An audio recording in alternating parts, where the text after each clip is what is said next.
झारखंड में लोकतंत्र के महापर्व की शुरुआत हो चुकी है।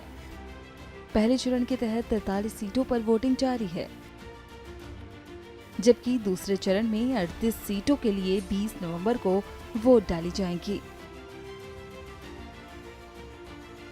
इस दौरान रांची में आज सुबह गवर्नर संतोष गंगवार ने अपना मतदान किया। वहीं रांची से जेएमएम उम्मीदवार महुआ माझी ने भी पोलिंग बूथ पर पहुंचकर लोगों से वोट डालने की अपील की।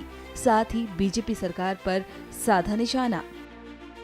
मैं अपनी जनता से, हमारे बुजुर्गों से और माताओं बहनों से, भाइयों से सबसे अपील करूंगी कि मुझे वोट करें। मैं चाहती हूं आपके शहर का विकास हो, इस राज्य का विकास हो। इस रांची राजधानी जो है झारखंड की, इसे राजधानी बनाना चाहती हूं। कहीं से ये राजधानी नहीं लगता है, कस्बा भी इसे स्वच्छ सुंदर होता है।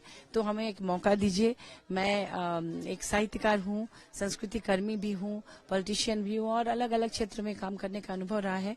महिला आयोग में भी अध्यक्ष के रूप में काम की हूं, तो मुझे अलग अलग क्षेत्र का अनुभव है और देश विदेश में भी जाकर बहुत कुछ सीखने का, समझने का अवसर मिला है। तो मैं एक बड़े विजन के साथ इस राज्य के और इस अपने शहर के विकास में योगदान देना चाहती हूँ, आपकी सेवा करना चाहती हूँ, ताकि आप रोजमर्रा के जीवन में भी आप खुश रहें। अपने घर के आसपास की गंदगी ना रहे, नाली कचरा पानी में डूबा अंचल ना रहे, साफ सुथरा रहे, मच्छर ना रहे। उसके साथ साथ फ्लाईओवर जैसे माननीय हेमंत सोरेन जी ने बनाया अभी तुरंत, तो ये फ्लाईओवर ऐसा उन्होंने कहा 1 दर्जन बनाएगी, क्योंकि जाम से मुक्ति देना जरूरी है। ट्रांसपोर्ट नगर यहाँ बनाया गया अभी इतना खूबसूरत।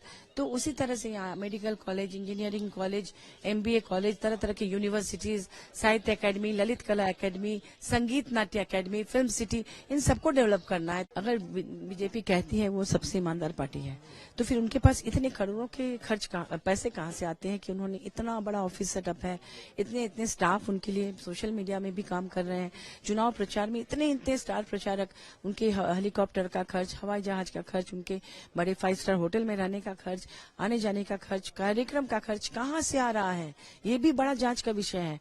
इलेक्टोरल बॉन्ड ने सारी सच्चाई, सारे पोल खोल दिया कि कहाँ से अब चंदा ले रहे हैं। बीफ के नाम पर राजनीति करने वाले, निर्दोष लोगों को आपस में लड़वाने वाले, उनकी घर जलाने वाली बीजेपी सरकार, बीजेपी के लोग, ये बीफ कंपनियों से कितना चंदा लिया है करोड़ों का, वो भी आप देख सकते हैं इलेक्टोरल बॉन्ड में।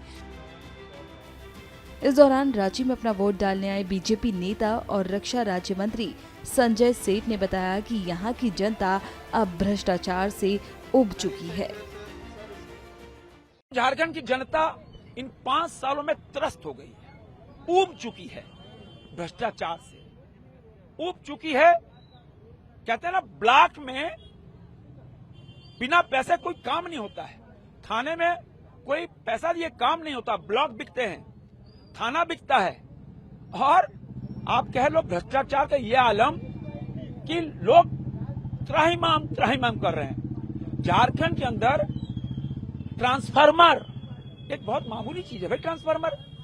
ट्रांसफार्मर लगाने के लिए 15-15 दिन, 1-1 महीने चप्पल घिसनी पड़ती है। जब ट्रांसफार्मर लगता है तो लोग मिठाई बांटते हैं, अरे ट्रांसफार्मर लग गया भाई। सांसद जी जरा ट्रांसफार्मर का उद्घाटन कर दीजिए। आप देखो, झारखंड की परंपरा बन गई इन 5 सालों के अंदर। ट्रांसफार्मर जहां लगता है, नारियल फूटता है, पंडित जी आते हैं, सांसद विधायक को बुलाते हैं, फीता कटाते हैं। ये हालत है ट्रांसफार्मर बदलने के लिए। इस राज्य को पूरी तरह रूल ऑफ लॉ कोलैप्स हो चुका है। अब राज्य की जनता 2/3 मेजोरिटी से भारतीय जनता पार्टी के नेतृत्व में सरकार बनाने जा रही है, तय है। वहीं पोलिंग बूथ पर पहुंचकर लोगों ने भी वोट डाले। आपको बता दें कि मतगणना 23 नवंबर को होगी। पहले चरण में 17 सीट सामान्य, 20 अनुसूचित जनजाति और 5 अनुसूचित जाति के लिए आरक्षित हैं। इसी चरण में 683 प्रत्याशी चुनाव मैदान में हैं।